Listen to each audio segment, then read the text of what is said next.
Muitas vezes, o que a liderança considera como o ápice do sucesso e bênção de Deus, na realidade é o início de uma grande e terrível escravidão espiritual. Fica comigo que eu vou te explicar. Meu nome é Cláudio Roberto, sejam bem-vindos ao canal Comungar Cristo. Estamos dando continuidade à nossa série Deus Quer Morar na Sua Casa, baseada neste livro aqui, que você pode adquirir através do link na descrição.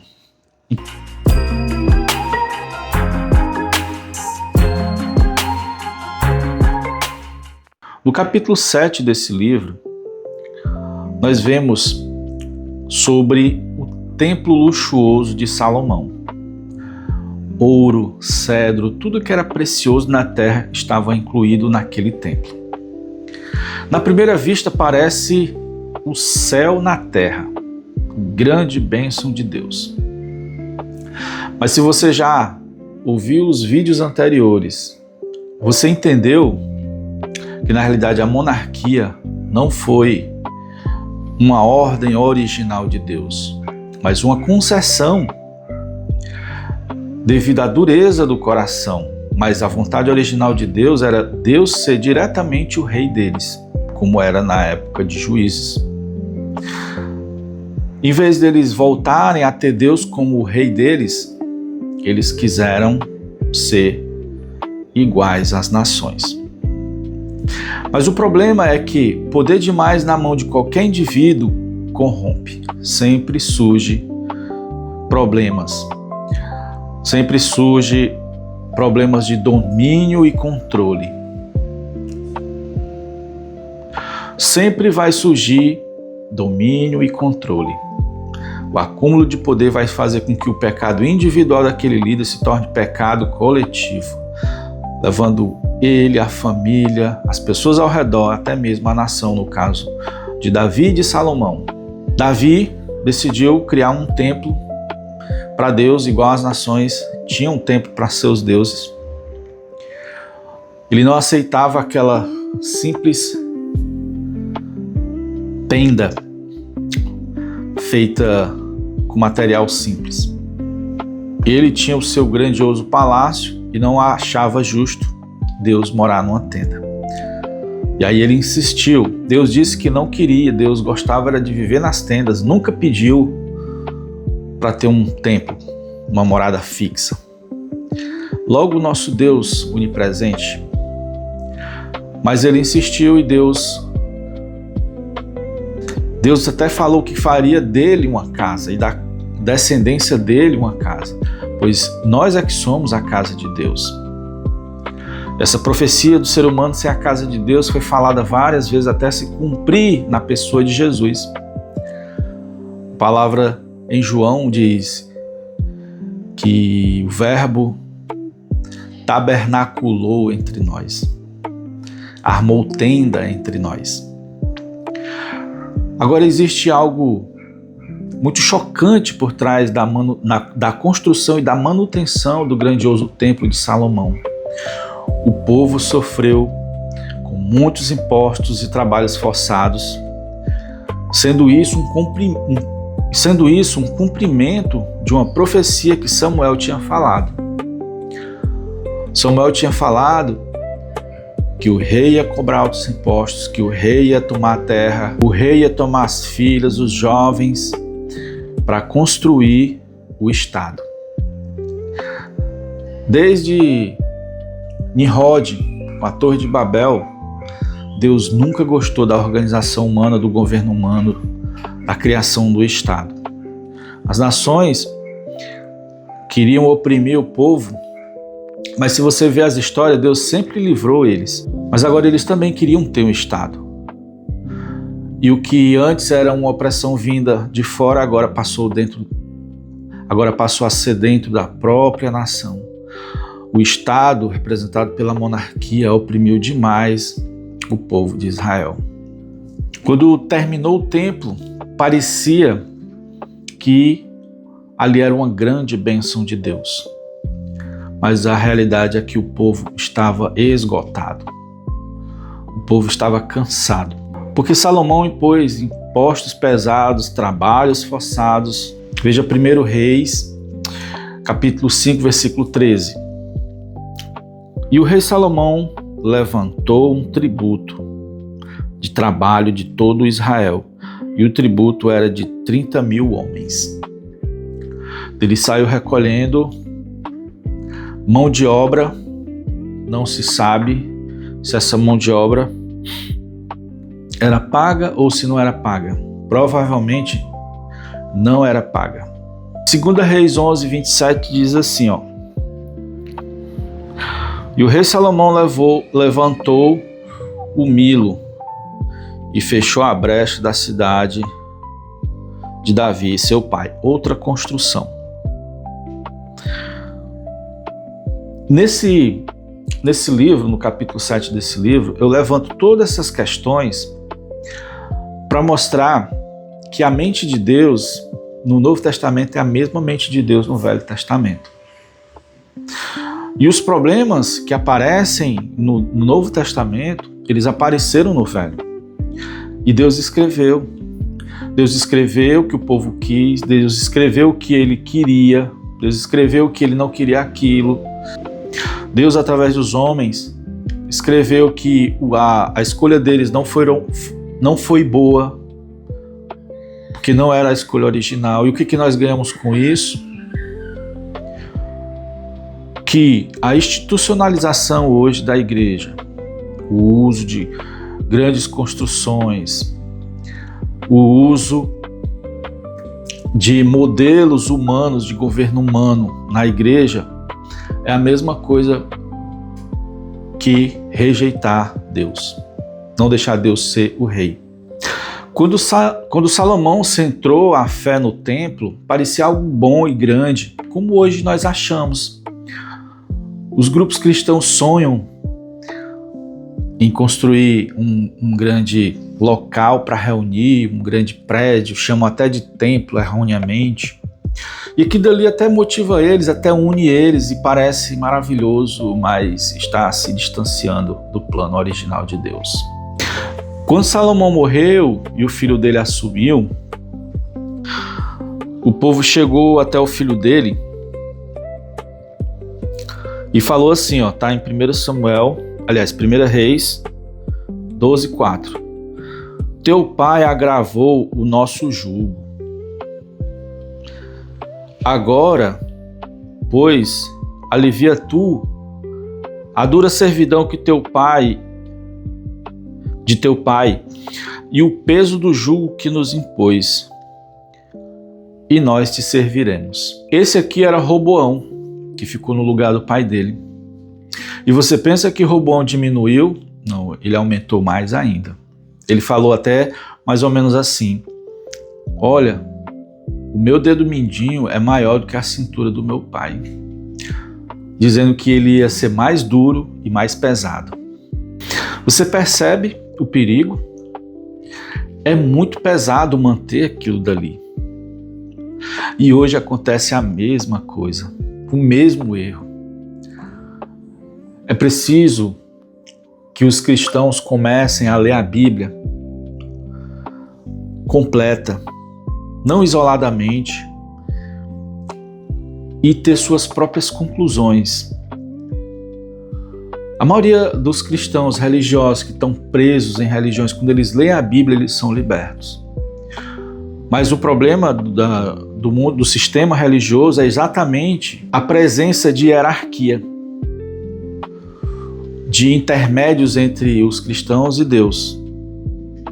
Eles não vão ler a Bíblia e têm suas próprias conclusões. Nós estamos preguiçosos. Nós preferimos ir a um evento onde tem uma boa cadeira, onde tem música para me alegrar, entreter, e uma pessoa para ler a palavra para mim. E aí nós ficamos à mercê da interpretação daquela pessoa. Que com certeza todo aquele ambiente vai ser para proteger o próprio ambiente e perpetuar aquele sistema. Tem uma irmã na nossa igreja, na nossa comunidade, que ela falou. A mãe dela mora no Pará e a mãe dela muito triste, quase deprimida, porque parou até reunir-se em um determinado grupo porque o pastor estava forçando ela e muitos outros a dar R$500 para construir um grande prédio.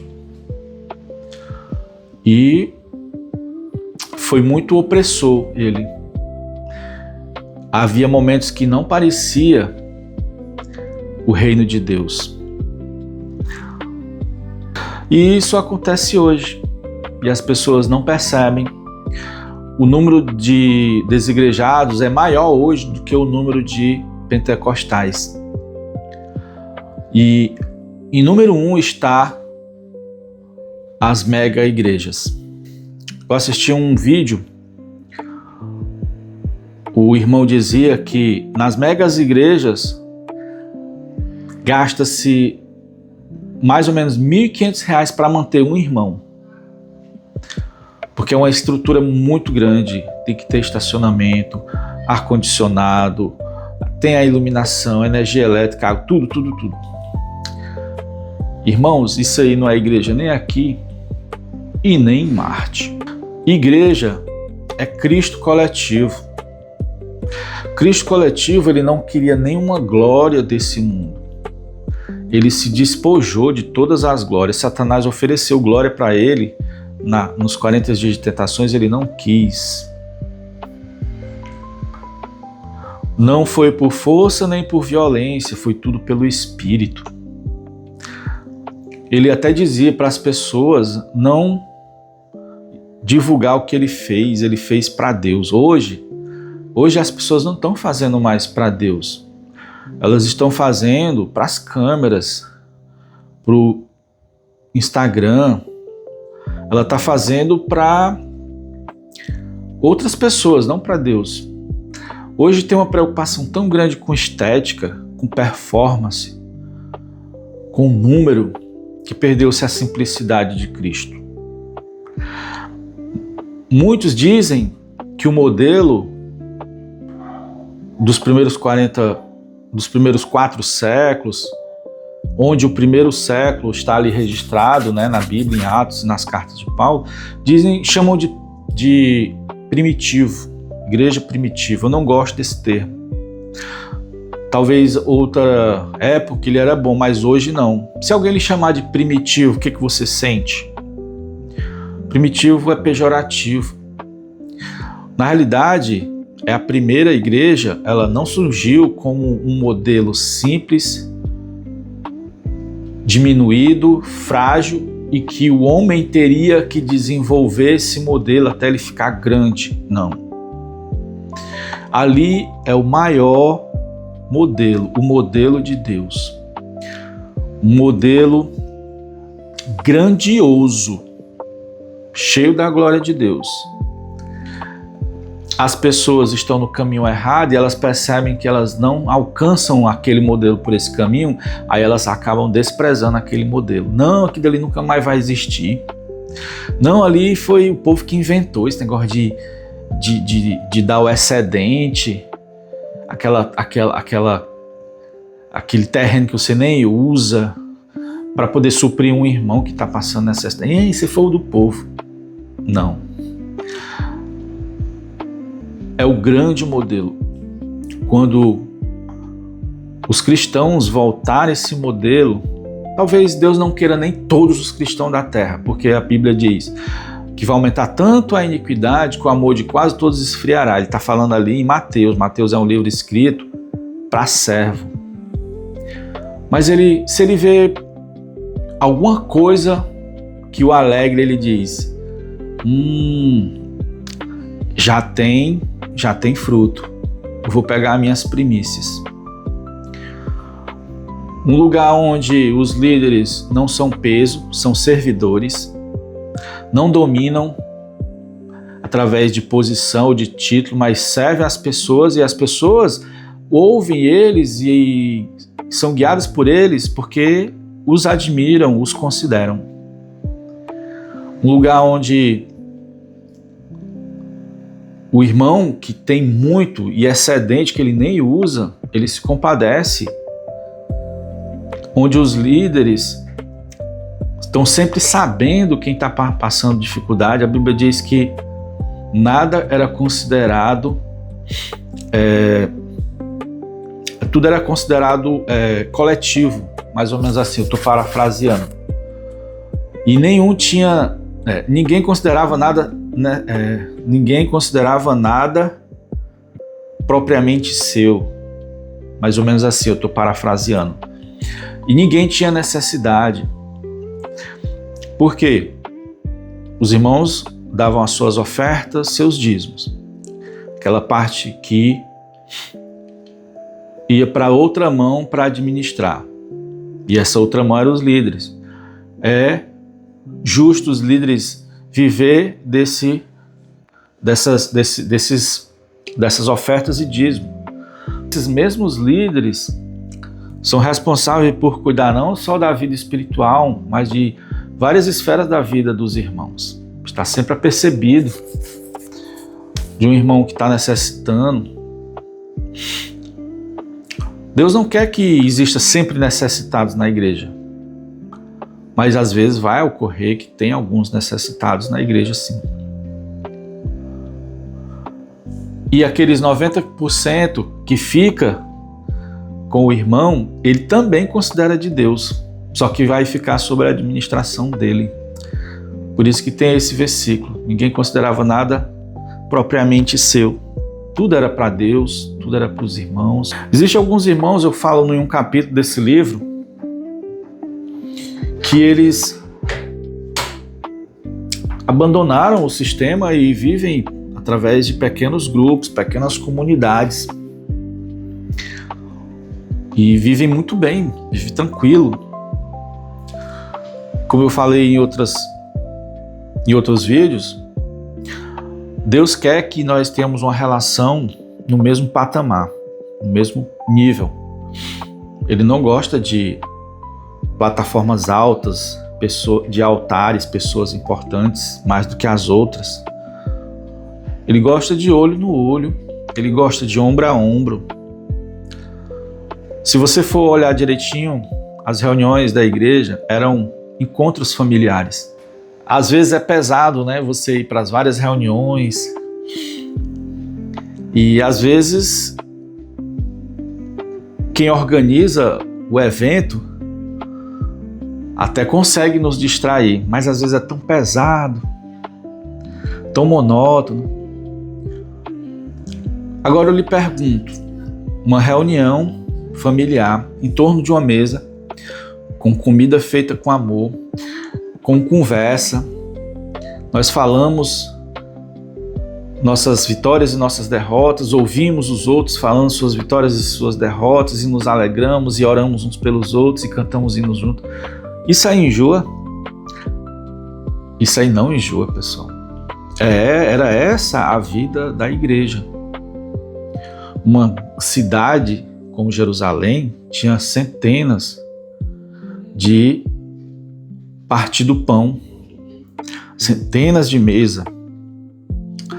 Eles eram simplesmente pessoas que gostavam de estar juntas, iam para as casas umas das outras, as mais perto umas das outras se juntavam. Isso aí protege a igreja. A igreja, ela tem que aprender a multiplicar sem se tornar grande. O problema é tornar-se grande. Quando torna grande, se torna o peso que a gente viu na história de Salomão. Quando se torna grande, ocorre acúmulo de poder e corrompe. Quando se torna grande, os irmãos se distanciam uns dos outros e passam a se ver somente em salões gigantes, se dão apenas um acenal, um aperto de mão e não se vê mais na semana. Quando se torna grande, as pessoas acabam não tendo a oportunidade de falar, porque só alguns falam, os outros só ouvem passivamente. Agora, e qual o modelo? Está na Bíblia. Jesus disse que onde tiver 2 ou 3, em Mateus 18, onde estiverem 2 ou 3 reunidos em meu nome, aí estou no meio deles. Muitos líderes, dominadores não gostam desse versículo. Não gostam. Eles gostam de as pessoas irem para onde eles têm domínio, controle, né? Não estou dizendo que não existam líderes. Os líderes continuarão ali existindo, mas a maneira deles agirem é totalmente diferente da maneira que a gente vê por aí, pessoal. Então eu escrevi esse livro como um guia, uma orientação, mostrando o porquê desse peso, desse sofrimento e dessa degradação que não para nunca, mostrando o motivo, não só nele, mas nesse aqui também, ó. Nesse aqui também. Aqui toca mais na questão da autoridade, né? E esse aqui também toca na questão da autoridade dos líderes, né? Que é puramente de irmãos mais velhos. E mostra o lado prático de como era. A gente resgata como era, né? Se você pegar e tirar tudo que é humano da igreja, vai tirar títulos, você vai tirar hierarquia, você vai tirar os prédios, você vai tirar os rituais, você vai devolver o sacerdócio para todos os irmãos, e você vai acabar nas casas, com refeições, com a ceia do Senhor em lares. Ó Senhor Jesus, eu pesquisei, fiz uma pesquisa histórica, vi os versículos, juntei tudo para ficar fácil de entender. E você, me diz aí nos comentários, teve alguma experiência ruim? Manter esses sistemas grandiosos tem sangrado a sua finança, a sua energia, sua saúde mental, relacionamentos? Se isso aconteceu com você, vá para Jesus, que o fardo de Jesus é leve. Ele falou: meu fardo é leve e meu jugo é suave. E vem para junto da gente conhecer esse caminho e trilhar esse caminho. Abandone esses sistemas que transformam fé em obrigação.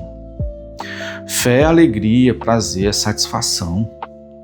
Por isso que muita gente acaba deixando de reunir-se e aí se isola em casa achando que vai manter a sua vida espiritual equilibrada somente em casa e sozinho, que acaba caindo na tentação do diabo e se distanciando mais ainda. Há uma solução. Esse livro é um choque teológico. Não são todos cristãos que têm coragem de falar isso. Mas também não estamos sozinhos. Muitos cristãos estão despertando para isso. Em outros países, aqui no Brasil. Então, se você quer entender as raízes dessa opressão, o preço que está sendo pago para manter essas grandes estruturas, convido você a adquirir esse livro. Vamos juntos voltar à igreja orgânica, à igreja simples, à igreja bíblica. E até o próximo vídeo.